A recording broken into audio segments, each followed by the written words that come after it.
اللهم صل على سيدنا محمد يا رب صل وسلم دائما أبدا على حبيبي.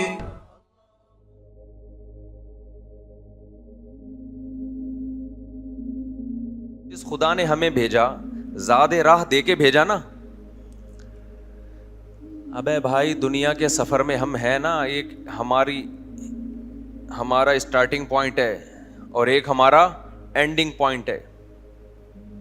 اسٹارٹنگ پوائنٹ ہمارا اس دن سے شروع ہو جاتا ہے جس دن اللہ ہمیں ماں کے رحم میں اولاد بنانے کے لیے سلیکٹ کرتا ہے. اس دن سے ہمارا اسٹارٹنگ پوائنٹ شروع ہو جاتا ہے. تبھی جاپان میں جو ڈیٹ آف برتھ ہے نا, وہ پریگننسی کی ڈیٹ سے کہتے ہیں کہ ڈیٹ آف برتھ شمار ہوتی ہے. واللہ عالم جاپانیوں کی اپنی الگ ٹائپ کی حرکتیں ہیں, کوئی بعید نہیں ہے ان سے. تو اور ہماری ڈیٹ آف برتھ پیدائش کے دن سے, تو اسٹارٹنگ پوائنٹ آف پیدائش والا دن لے لیں یا وہ والا پوائنٹ لے لیں. ایک اسٹارٹنگ پوائنٹ ہے ہمارا اور ایک اینڈنگ پوائنٹ ہے. اللہ تعالیٰ ہمیں سفر میں بھیجتا ہے. اللہ کہتے ہیں تم خود نہیں آئے ہو, ہم نے تمہیں بھیجا ہے. زاد راہ دے کے بھیجا ہے اللہ نے. جیسے باپ اپنے بچے کو پڑھائی کے لیے فرانس بھیج رہا ہے, تو آنے جانے کا ٹکٹ, کرایہ, جیب خرچی, وہاں ہوٹل میں رہنے کا سارا سیٹ اپ, سلیبس بھی لے کے دے دیا. اس کے بعد بچہ فرانس جا کے بھول گیا, وہ کہنے لگا کہ میں خود آیا ہوں, مجھے کسی نے بھیجا نہیں ہے. تو لوگ کیا کہیں گے, بھائی کمبخت تو خود آیا ہوتا تو یہ پاکٹ منی تجھے کیوں ملتی, تیرے لیے ہوٹل میں رہائش کا انتظام بولو نا کیوں ہوتا,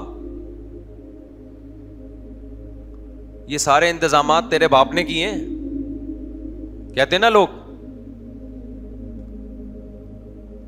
اب وہ وہاں جا کے عیاشی میں پڑ جائے اور کہے یار لائف کو انجوائے کرو, کیا یہ فضول کاموں میں باتوں میں مجھے بھیجا گیا ہے یا کس میں آیا ہوں یا بھیجا گیا ہے. تو لوگ اس کو سمجھا رہے ہیں کہ یار یہ تیری ضرورتیں جو ہیں یہاں پوری ہو رہی ہیں, تیری جیب میں ہر مہینے تیرے اکاؤنٹ میں پیسے آ جاتے ہیں. وہ جواب میں کہ یہ ایوالو ہوا ہے, یہ اصل میں جب یہاں آیا تھا, یہ ہمارے کروڑوں سال پہلے باپ دادے آئے تھے تو ان کی ضرورت تھی کہ ہر مہینے اکاؤنٹ میں پیسے آ جائے کریں. تو فطرت نے ضرورت کے لحاظ سے اپنے آپ کو ایڈجسٹ بولو کر لیا. یہ بہت بڑا اختلاف ہے لبرل لوگوں اور مذہبی لوگوں کا. مذہبی لوگ کہتے ہیں انسان کی جو ضرورتیں پوری ہو رہی ہیں نا, تو انسان کی بقا کے لیے, کیونکہ ان ضرورتوں کا پورا ہونا ضروری تھا, اس لیے فطرت نے اپنے آپ کو ایڈجسٹ کر کے ضرورتیں پوری کرنا شروع کر دیں. مذہب کہتا ہے کہ انسان کو باقی رکھنے کے لیے ضرورتیں پوری کرنا ضروری تھیں, اس لیے اللہ نے ضرورتوں کو پہلے سے انتظام کیا تاکہ انسان باقی رہے. بالکل 180 پہ ہیں. دیکھو ہم جب مختلف علاقوں میں دیکھتے ہیں نا لوگوں کو, جانوروں کو دیکھتے ہیں, اونٹ کو ہم دیکھتے ہیں ریگستان کا جانور ہے. مثال سے بات سمجھاتا ہوں. لبرل لوگ کہتے ہیں چونکہ اونٹ کے لیے ریگستان میں سروائیو کرنا اس ڈیزائن کے بغیر ممکن نہیں تھا, لہذا ایوالو ہوتے ہوتے اونٹ ایسا بن گیا.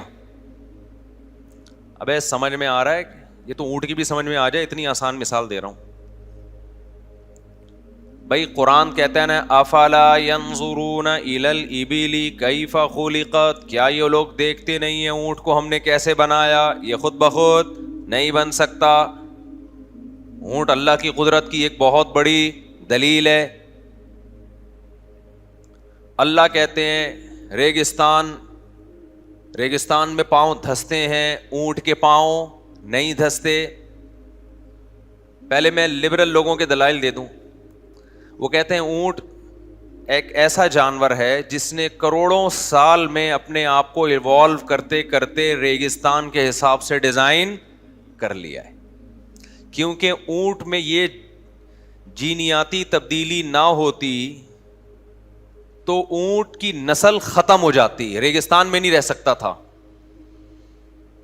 لہذا اونٹ نے ایسا کیا کہ پہلے جب کوئی آیا ہوگا ریگستان میں تو اس کی نسلیں مرتے مرتے اگلی نسل میں وہ دفاعی صلاحیت پیدا ہوتے ہوتے اس کے پاؤں چپٹے ہونا، کیونکہ پاؤں دھستے تھے تو پاؤں چپٹے ہونا شروع ہو گئے تاکہ دھسے نہیں.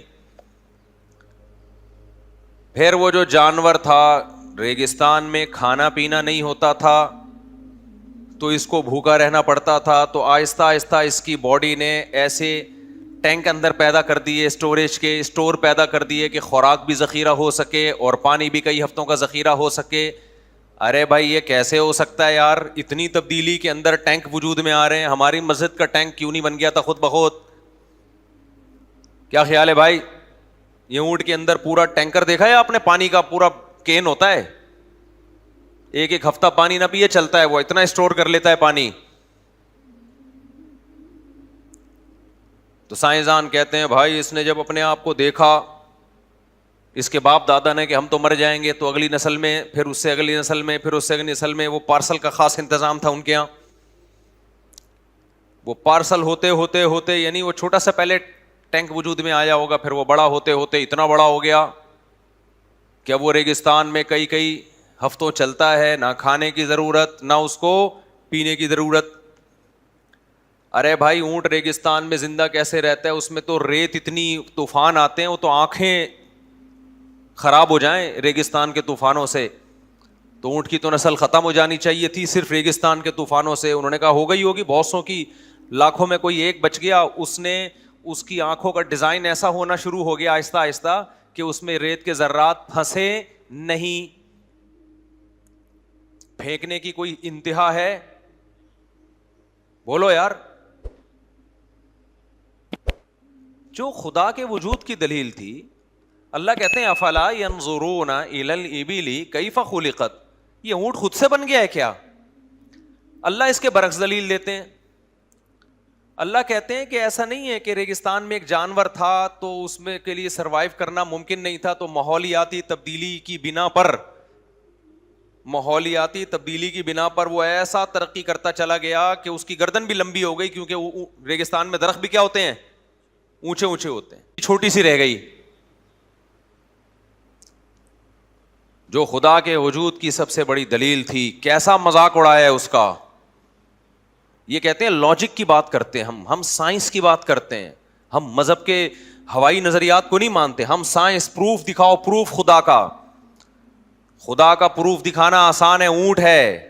لیکن خدا کا انکار کا پروف دکھانا بہت مشکل ہے. بہت بڑے بڑے جھوٹ فرض کرنے پڑیں گے آپ کو. خدا کہتا ہے یہ کائنات خود سے بنی ہوتی تو ریگستان میں اونٹ نہ بنتا. ریگستان میں ایک جانور کا زندہ رہنا بہت مشکل ہے، لمبے لمبے سفر کرنا بہت مشکل. ایسا بنایا اونٹ کو. اللہ کہتے ہیں تمہارے پاؤں زمین میں دھستے ہیں. ایک جانور کمپنی ڈیزائن کر رہی ہے، اس کے پاؤں زمین میں ریت میں نہیں دھسیں گے. اے اللہ تو چاہتا ہے ساری دنیا آپس میں کنیکٹ ہو جائے. پہلے زمانے میں بھی جو دنیا میں ملک آباد ہوئے اس کے لیے سفر ضروری ہے. ہم گدھے گھوڑوں پہ اتنے لمبے لمبے سفر نہیں کر سکتے. اللہ نے کہا ایک ایسا جانور پیدا کر رہا ہوں جو لمبے لمبے ریگستان کے سفر کرے گا اور ریگستان کی گرمی اس پہ اثر نہیں کرے گی. اے اللہ ہم زاد راہ اپنے لیے لے کے جاتے ہیں ریگستانوں میں. انسان لے کے جاتا ہے نا جب عرب ریگستانوں کے سفر، مکہ سے شام جا رہے ہیں، مکہ سے سندھ کی طرف آ رہے ہیں، بیچ میں بڑے بڑے صحرائیں. اے اللہ ہم 100 آدمی 200 آدمی اپنے ناشتے کا کھانے کا انتظام کر سکتے ہیں، اونٹ کے کھانے کا انتظام ہم نہیں کر سکتے. ہمارا 1 مہینے کا ناشتہ اونٹ کا 1 نوالا. اگر اللہ میاں ایسے کہتے کہ بھئی اونٹ کا کھانا بھی اپنے ساتھ لے کے جاؤ، تو ہم اونٹ سے کہتے تو اکیلا چلا جا، ہم یہیں اچھے ہیں. کیا خیال ہے بھائی؟ اگر اللہ میاں کہتے، دیکھو ہم گھوڑا لے کے جاتے ہیں تو گھوڑے کا چارہ اپنے ساتھ لے کے جاتے ہیں نا. ماہرین گھوڑی یاد سے پوچھ لیں آپ، یا تو وہ سفر ایسی جگہ کر رہے ہوں گے جہاں گھاس پھوس ہوگی. لیکن ریگستان میں اگر سفر ہے، گھوڑا زندہ نہیں رہ سکتا، اس کا زیادہ راہ، اس کا چارہ لے جانا پڑے گا. اور لے جا سکتے ہیں، وہ اتنا نہیں کھاتا وہ. اور اس کا چارہ بھی آپ نے اگر گھوڑے کا لے کے جانا ہے تو لاد کے اونٹ پہ ہی لادنا پڑے گا. وہ وہ آپ شاپر میں ڈال کے نہیں لے جا سکتے. اس کے لیے بھی اونٹ کا سہارا چاہیے آپ کو, گھوڑے کو زندہ رکھنے کے لیے. اونٹ کے لیے کون سہارا بنے گا؟ کاش سمجھ میں آ جاتی. آپ لوگوں کی سمجھ میں نہیں آ رہی ہے. میں بہت پریشان ہوں یار, بہت پریشان ہوں. ایک صاحب نے بھی کتاب لکھی ہے نظریہ ارتقاء پہ نا, مجھے کہنے لگے آپ پڑھے, میں نے یہ یوں کر کے ثابت کیا ہے. میں نے کہا اپنے پاس رکھ لے بھائی. میں نے کہا اتنی لمبی کتاب اس ٹاپک پہ بنتی ہی نہیں ہے. 2 اور 2 4 کی طرح ہمیں جواب دے دو بھائی. 2 اور 2 4 کی طرح چند باتوں کا جواب دے دو یار. چینجر کے بغیر چینجنگ نہیں ہوتی, کریٹر کے بغیر کریٹنگ کیسے ہو گئی؟ چینجنگ تو آسان ہے, جب وہ نہیں ہو رہی تو بن کیسے گئے؟ میں نے کہا اس پہ کتاب لکھ لے بھائی تو پھینکنے پر گورنمنٹ کی طرف سے کوئی پابندی نہیں ہے. میرا ٹاپک یہ نہیں تھا, لیکن اب چھیڑ دیا ہے, اونٹ پہ آ گئے ہیں تو اب اونٹ کو گھر تک تو پہنچائے نا. ویسے بھی وہ سواری کے لیے. تو اب آپ مجھے ایک بات بتاؤ, زاد راہ کے لیے اونٹ کا زاد راہ کوئی لے جا سکتا تھا؟ آپ نے اپنے جو سواری تھی گدھے گھوڑے, ان کے لیے آپ نے گھاس, اونٹ کے 1 مہینے کی گھاس چاہیے نا آپ کو, لوسن چاہیے, گھاس چاہیے, دانا چاہیے, وہ بوریاں بھر کے آپ نے اونٹ کے پیٹھ پہ لاد دی کہ ہمارے گھوڑے کا بھی انتظام ہو گیا. 1 بورا آپ نے 1 مہینے کا راشن, اس میں اپنے پراٹھے, اپنے انڈے, اپنے مکھن, گھی, یہ جو بھی چیزیں جو 1 مہینے تک, انڈے تو اسٹور نہیں ہو سکتے میرا خیال ہے, وہ تو خراب ہو جاتے ہیں, تو گندم, یہ ساری چیزیں آپ نے اونٹ پہ ڈال دیں. یہ آپ کا زاد راہ ہو گیا 1 مہینے کا. پہلے تو 2 6 مہینے کے سفر ہوتے تھے, میں تو 1 مہینہ شارٹ کر کے بتا رہا ہوں سائنسدانوں کو سمجھانے کے لیے کہ یار فرض کر لو 1 مہینے کا سفر ہوتا تھا. اب سوال پیدا ہوتا, اونٹ بولے گا میں کیا کھاؤں گا؟ سب کا کھانا میرے پیٹھ پہ ڈال دیا تم نے, تو کیا 1 مہینے مجھے کھانے کی ضرورت نہیں پڑے گی؟ سب کا پانی مشکیزوں میں بھر کے میری پیٹھ پہ لاد دیا کہ پتہ نہیں صحرا میں کہیں پانی ملے یا نہ ملے. آپ جہاز سے جب سفر کرتے ہیں نا, سعودی ایئر لائن سے جاتے ہیں, قطر ایئر لائن سے, ایمریٹ سے, کھڑکی سے جھانکا کریں نیچے, شیشہ بند ہوتا ہے, سنو شیشہ کھول کے جھانکنا شروع کر دیں. صحرا, لمبے لمبے بڑے بڑے صحرا, کہیں پانی کا نام و نشان نہیں, گھاس تنکے کا نام و نشان نہیں. اب جناب 1 مہینے کا راشن سارا آپ نے کس پہ ڈال دیا؟ بولو یار. کیمل پہ ڈال دیا, اونٹ پہ ڈال دیا. اونٹ آپ سے پوچھے گا ان سب کا کھانا تو میں نے اٹھایا ہے, میرا کھانا تمہارا باپ اٹھائے گا. اگر کراچی کا ہوتا اونٹ تو یہی کہتا نا, میرا کھانا تیرا باپ اٹھائے گا, میں کیا کھاؤں گا. اور اونٹ بزبان حال یہ بھی کہتا ہے, یہ جتنے گدھے گھوڑے اور انسانوں کے کھانے تم نے میری پشت پہ لادے ہیں نا, یہ میرے 2 نوالے ہیں. میرا دل آ گیا نا, پلٹ کے ایسے سڑپ کر جاؤں گا میں. اونٹ ٹھیک ٹھاک کھاتے ہیں, ہم نے ابھی بقرعید میں رکھا تھا نا, بقرعید میں 4 دن کے لیے اونٹ پالا ہم نے, تو ہمیں اندازہ ہو گیا یا تو بچے پال لو یا اکیلا اونٹ پال لو, دونوں میں سے ایک چیز ایٹ اے ٹائم پالی جا سکتی ہے. لیکن ویسے ایک بات ہے, اونٹ پالیں گے تو بچے بھی آسانی سے پل جاتے ہیں. بچے بڑا انجوائے کرتے ہیں اونٹ کو. اچھا, اونٹ جتنا لمبا چوڑا ہوتا ہے نا, ایسا شرارتی ہوتا نہیں ہے, اتنا ہی سیدھا شریف ہوتا ہے. اور ان میں جو شرارتی ہو گیا تو وہ تو پھر ناممکن ہے نا, اس کو پالنا ممکن ہی نہیں ہے, وہ تو گردن پکڑ کے دبا دے گا آپ کی. اکثر شریف ہی ہوتے ہیں, تو اتنے سیدھے, جتنا اونچا ہے, جتنی پاور ہے اس کے اندر, اتنا ہی اللہ نے اس کو شرافت سکھائی ہے. گائے بیل میں اتنی شرافت بکریوں میں نہیں ہوتی جتنی اونٹ میں ہے.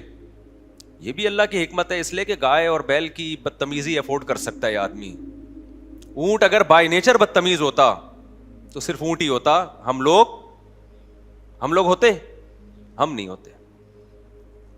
کیونکہ گائے تو آئے گی, ٹکر مارے گی نا, دور سے آ رہی ہے, ہمیں بھاگنے کا موقع ملے گا. اونٹ تو صرف یوں اٹھاتا ہی ہے, یہ اتنا بڑا چپو لائے گا, ٹھیک ہے, پچک کر کے گئے ہو صاحب. تو خیر, تو آپ نے سارا راشن ڈال دیا کس کے پیٹھ پہ؟ اونٹ کی پیٹھ پہ. اب اونٹ کا راشن کہاں گیا؟ تو اللہ فرماتے ہیں افلا ينظرون الى الابل كيف خلقت, کیا دیکھتے نہیں ہو کہ میں نے اونٹ کو بنایا, کیسا بنایا؟ اللہ کہتے ہیں جب مقام پر تھے نا تم, جہاں تمہارے لیے اس کو چارہ کھلانے کا انتظام تھا, اس وقت اس کو کھلا چھوڑ دیتے. یہ اتنا کھائے گا کہ جتنی ضرورت ہے وہ بھی, اور جو اضافہ ہے وہ اسٹور بھی کرے گا. یہ کئی ہفتوں کا کھانا کیا کر لے گا, اسٹور کر کے رکھے گا. اس کی ٹینشن مت لو. یہ ایوالو ہوا ہے یا ریگستان کے حساب سے ڈیزائن کیا گیا ہے؟ بولو بھائی کیا ہو گیا؟ کتنے آرام سے خدا کا انکار کر دیا یار, کہ جی ایکچولی وہ چونکہ بھوکا رہتا تھا تو اس میں ایسے سافٹ ویئر انسٹال ہونا شروع ہو گئے آٹومیٹیکلی. ایسے سافٹ ویئر بھوکا رہنے کی وجہ سے انسٹال نہیں ہوئے, بلکہ ایسے سافٹ ویئر انسٹال ہوئے جس کی وجہ سے بھوکا رہ سکتا ہے. اب وہ سمجھتا ہے بات کو کہ نہیں سمجھتا؟ آم کی گھٹلی میں آم جو پیدا ہو رہا ہے, تو آم پیدا ہو رہا ہے, ہونے کی وجہ سے آم کی گھٹلی میں ایسی چیزیں آنا شروع ہو گئیں جس سے آم پیدا ہو. یہ غلط ہے. خدا نے گھٹلی سے چونکہ آم پیدا کرنا تھا, اس لیے خدا نے اس گھٹلی میں ایسے سافٹ ویئر پیدا کیے ہیں. یہ عمل الٹا ہوا ہے. آپ کو کھانے کی ضرورت تھی, کوئی کھلانے والا نہیں تھا, ایک بندے کو ترس آیا, رکھ کے چلا گیا, آپ نے کھا لیا.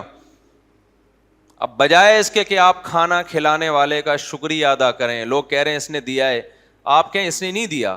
اصل میں ضرورت پہلے پیدا ہوئی ہے, تو فطرت نے ایسا ڈیزائن کیا اپنے آپ کو کہ اس ضرورت کی وجہ سے ہوا یہ ہے کہ فطرت ضرورتیں انسان کی بقا چاہتی ہے. تو ہوا یہ کہ ایک کوئی ریز گئی اس کی کھوپڑی میں سامنے والے کی, اور اس کو مجبور کیا کہ وہ کھانا لا کے رکھے. تو کہے گا ٹھیک ہے نیکسٹ ٹائم فطرت سے ہی لے لینا بھائی, یہی کہے گا نا, اگلی دفعہ تیرا باپ تجھے کھلائے گا, میں نہیں کھلاؤں گا. اللہ بھی یہ کر سکتے ہیں. اللہ کہیں گے ٹھیک ہے میں اونٹ کو اٹھا رہا ہوں دنیا سے, ان جانوروں کو اٹھا رہا ہوں, تم تھوڑے دنوں میں ختم. دیکھتے ہیں پھر اگلی نسل کب پیدا ہوتی ہے انسانوں کی, جو کروڑوں سال میں ایوالو کرتے کرتے انسان بنیں گے, اور پھر اونٹ بنیں گے, اور پھر گائے بنے گی, اور پھر بکری بنے گی, اور پھر مرغی بنے گی. پھر مرغی انڈوں پہ بیٹھے گی, اپنے بچوں سے محبت کرے گی. دیکھتے ہیں دوبارہ نئے سرے سے ایسے سافٹ ویئر کم انسٹال ہو رہے ہیں آٹومیٹیکلی, اور ہر سافٹ ویئر دوسرے سے مختلف. شیر میں الگ سافٹ ویئر, چیتے میں الگ, بکری میں الگ, دمبے میں الگ, بندر میں الگ, انسان میں الگ, ماں میں الگ, باپ میں الگ. دونوں کے جذبات میں الگ الگ فرق رکھا ہے, اور بالکل بچے کے لحاظ سے جو جیسا فرق ہونا چاہیے ویسا رکھا ہے. باپ میں تربیت کے سافٹ ویئر ڈال دی اللہ نے, ماں میں شفقت کے سافٹ ویئر ڈال دی اللہ تعالیٰ نے. اگر باپ کو ماں والی محبت دے دیتا اور ماں کو باپ والی, بچے کا بیڑا غرق ہو جانا تھا. کیا خیال ہے بھائی؟ بچے کا کیا ہو جانا تھا؟ بیڑا غرق. ماں کو ممتا دی ہے, باپ کو ممتا نہیں دی ہے. باپ کی محبت الگ ٹائپ کی ہوتی ہے, اس کو تربیت کی فکر ہے, اس کو اس کی فکر ہے کہ یہ زندہ رہے. وہ اس طرح سینے سے نہیں بچے کو 24 گھنٹے لگا سکتا. یہ والی محبت اللہ نے کس کو دی ہے؟ یہ ماں کو دی ہے. ایک ایک چیز میں ایسی مینجمنٹ ہے یار, ایسی مینجمنٹ. اور آپ کہہ رہے ہو یہ ایکچولی بچے کو چونکہ اس قسم کی ماں چاہیے تھی, لہذا فطرت نے ایسی ماں اویلیبل کر کے دے دی اس کو. بس کرو یار, اس پہ کتابیں پڑھوں میں بیٹھ کے؟ میں پاگل ہوں میں اپنا ٹائم ویسٹ کروں ان چیزوں پہ؟ تو میں نے وہ کتاب کے مصنف سے کہا, میں نے کہا کوئی ٹو دا پوائنٹ کوئی اس کتاب کی, آپ تو مصنف ہو نا, کوئی 2-4 باتیں بتا دو. تو اس نے 2-4 جو بتائی, میں نے کہا ان سے تو خدا کا وجود ثابت ہو رہا ہے. اللہ کے بندے, تو جو 2-4 باتیں بتا رہا ہے نا, اس سے تو خدا کا انکار کے بجائے کیا ہو رہا ہے؟ تو وجود ثابت ہو رہا ہے. جتنا اللہ نے علم دیا ہو نا, اس سے 10 گنا عقل زیادہ ہونی چاہیے, ورنہ وہ علم انسان کو برباد کر دیتا ہے. اور ایک عقل وہ ہوتی ہے جو وحی کی تعلیمات کے تحت چلتی ہے, خدائی تعلیمات کی روشنی. وہ عقل صحیح کام کرتی ہے. جو خدا کا باغی بنا دے نا عقل, وہ آپ کو اندھیروں میں لے کے جاتی ہے. تو آپ نے کیا کیا جی؟ اونٹ اللہ نے انتظام کیا کہ بھائی چونکہ ریگستان میں نہ کھانا ہے نہ پانی ہے, لہذا پانی بھی اسٹور کرے گا اور کھانا بھی اسٹور, یہ اپنے اندر ہی کرے گا اسٹور. اچھا بھائی, اے اللہ پانی کتنا اسٹور کر لے گا؟ ہفتہ پیاسا رہ لے گا، 1.5 ہفتہ پیاسا رہ لے گا، ضرورت تو پڑے گی نا. اللہ نے کیا ایک اور سافٹ ویئر اس کی ناک میں لگا رہا ہوں کہ ریگستان میں کہیں دور دراز پانی ہوا، اس کو خوشبو آ جائے گی پانی کی. سمجھتے ہیں کہ نہیں سمجھتے؟ ریگستان میں کہیں دور دراز پانی ہوا، کیونکہ نظر نہیں آتا بعض دفعہ، ارلی سائڈ پہ پانی ہے اور قافلہ یہاں سے گزر رہا ہے، اسے کیا پتا یہاں پانی ہے؟ اونٹ کو پتا چل جاتا ہے. ایسے سافٹ ویئر اس کی ناک میں لگا دوں گا، یہ ٹن مارے گا، یہ اشارہ دے دے گا بھائی یہاں کا کیا ہے؟ پانی ہے. ریگستان میں درخت اونچے آئیں گے، کون اس کے لیے اوپر چڑھ کے پتے توڑے گا؟ اللہ کہتے اتنی لمبی گردن دوں گا کہ کنوینس کا کام دے گی. تمہیں بھی اگر کہیں جانا ہو نا، ایک فلیٹ سے دوسرے فلیٹ، ایک علاقے سے دوسرے علاقے، اونٹ کی گردن رکھ لینا، اس کے اوپر سے گزر جانا، اتنی لمبی گردن دوں گا. اور کیسی وفا سکھائی ہے اونٹ کو اللہ تعالیٰ نے. اے اللہ اتنے لمبے لمبے سفر کر کے تھک جائے گا، بیٹھ جائے گا، کہے گا بس کرو یار. متنبی نے سفر کیا عراق کا، حجاز سے، لمبے سفر تھے، اونٹنی پہ بیٹھ کے سفر کیا، بڑے بڑے صحرا اس نے اپنی اونٹنی پہ بیٹھ کے عبور کیے. تو جب عراق کی سرزمین کے قریب پہنچنے والا تھا نا، تو اپنی اونٹنی کی شان میں اس نے تعریفوں کا پر ایک غزل لکھی. اس نے کہا لوگ حسین عورتوں پہ مرتے ہیں، میں قربان جاؤں اپنی اونٹنی پہ، اس نے میرے لیے بڑی قربانیاں دی ہیں. ضربت بہتی ضرب القمار اما لہذا و اما لذا، کہتے ہیں میں نے وادی تیہ پہ بیٹھ، اونٹنی پہ بیٹھ کے جوا کھیلا ہے میں نے وادی تیہ سے گزرنے کا. اتنا بڑا صحرا تھا، جوا ہے یہ، یا آر یا پار، لیکن اس نے مجھے وہ جوا جتوایا ہے. کہہ رہے جب میں اس اونٹنی پہ بیٹھا بیٹھا سفر کرتے کرتے کرتے کرتے تھک کے چور ہو گیا، میں نے اس سے پوچھا فَقُلْنَا لَهَا أَيْنَ أَرْضُ الْعِرَاقِ، اپنی اونٹنی سے میں نے پوچھا بتا اب عراق کی سرزمین کتنی دور رہ گئی ہے. کیسے خرامہ خرامہ جانور چلتا رہتا ہے نا اپنے مشن کی طرف. اونٹ کو دیکھیں کیسے طویل، مجھے بہت پیاری لگتی ہے اونٹ کی چال. اور جب قطار بنا کے جا رہے ہوتے ہیں نا صحراؤں میں، ایک عجیب روحانیت ہے اس میں. پب جی کھیلنے والوں کو وہ سمجھ میں نہیں آئے گی. انسان اندر سے بھی کالا ہو جاتا ہے نا، تو اس کو روحانیت اور فطرت میں حسن نظر ہی نہیں آتا.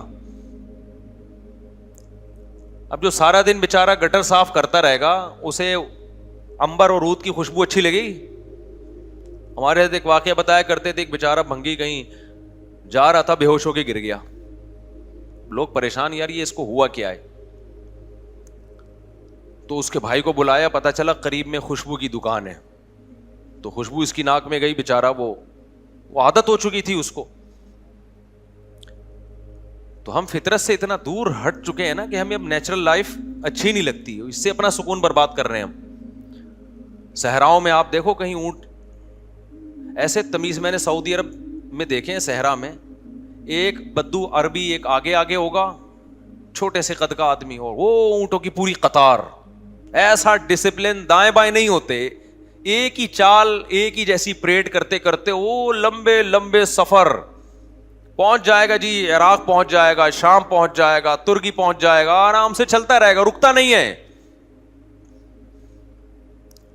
فَقُلْنَا لَهَا أَيْنَ أَرْضُ الْعِرَاقِ فَقَالَتْ وَنَحْنُ بِتُرْبَانِهَا. شاعر کہتا ہے میں تھک گیا، میں نے پوچھا بھائی عراق کہاں ہے؟ اونٹنی نے پیچھے مڑ کے بتایا بس میرے قدم عراق کی مٹی کو چھو رہے ہیں، مضافات میں ہم داخل ہو چکے ہیں. یہ اتنے بڑے جانور کو کیسے، اب تو ہم نے اس بقرعید پہ اونٹ پالا نا، تو ہمیں اندازہ ہوا اللہ نے اس کو کچھ ضرورت سے زیادہ، یعنی ضرورت سے میں اصطلاح کے طور پہ کہہ رہا ہوں، بہت زیادہ فرما بردار بنایا ہے اس کو. ہمارے بچے اونٹ لے کے نکلتے تھے، یوں ایک چھوٹا سا بچہ یوں بٹھاتا تھا، بیٹھ جاتا تھا. یہ 4 بچے اس کی کمر پہ سوار ہوتے، ایک آگے سے کہتا ہوش، اڑ جاتا. 100 دفعہ بٹھاؤ، 100 دفعہ بیٹھے گا، 100 دفعہ کھڑے کرو. لوگ کہہ رہے تھے قربانی کے جانور پہ سواری جائز نہیں. میں نے کہا ہمارے بچے کسی فقہ کو مانتے ہی نہیں ہیں. انہوں نے ایک بنایا ہوا ہے، یوں کر کے بٹھایا، ٹھک اٹھایا. ہم نے کہا چلو جب قربانی کے جانور میں سواری اس لیے جائز نہیں ہے نا کہ وہ اس کی توہین ہوگی، جانور تو خوش ہو رہا ہے بھائی، وہ تو خود انجوائے کر رہا ہے اونٹ. وہ جو قربانی کے جانور پہ سواری جائز نہیں ہے، مطلب یہ ہے کہ اس کو فائدے کے لیے کہ آپ کو یہاں سے رکشے کا کرایہ بچا کے آپ نے انڈا موڑ جانا ہے تو آپ اونٹ پہ بیٹھ کے جا رہے ہیں، تو پیسے بچا رہے ہیں آپ. یہ جو بچے اس طرح سے بیٹھ جاتے ہیں جانور کو گھما رہے ہوتے ہیں، یہ اس سواری میں داخل نہیں ہے. سمجھتے ہو کہ نہیں سمجھتے؟ یا ہم کوئی ٹکٹ لگا رہے ہو سواری پہ کہ 5 روپے دو بھائی. تو فقلنا لها أين أرض العراق فقالت ونحن بتربانها. یہ تو میں نے بہت تھوڑی سی رپورٹ پیش کی ہے اونٹ پہ، بہت تھوڑی سی. اونٹ پہ پوری پوری کتابیں ہیں سائنسدانوں کی کہ اونٹ ہے کیا بلا. اونٹ کی آنکھوں کو اللہ نے ایسا بنایا کہ ریگستان میں جو ہوا جب چلتی ہے تو اونٹ کی آنکھیں اس سے متاثر نہیں، اس کے کھڈے اس ٹائپ کے ہوتے ہیں وہ روک دیتے ہیں اس ریت کے ذرات کو. تو خیر ہم کہاں سے چلے تھے، کدھر کو نکل لیے، اونٹ پہ آ گئے نا. اصل میں ہم اونٹ رہ گیا ہے، سب کچھ تو پال لیا ہم نے، اونٹ رہ گیا. کہ محلے والے میرے یہ گائے برداشت کر لیں بڑی بات ہے، اونٹ لے آئے نا تو ایسا نہ ہو یہ محلے والے بولے یار یہ مفتی صاحب کچھ زیادہ ہی فری ہو رہے ہیں. مرغیاں برداشت کر لی، گائے برداشت کر لی، اب اونٹ زیادہ ہو جائے گا. آہستہ آہستہ بھی 4-5 سال میں اور تھوڑے پرانے ہو جائے نا. کیا خیال ہے بھائی؟ تو فقلنا لها أين أرض العراق فقالت ونحن بتربان.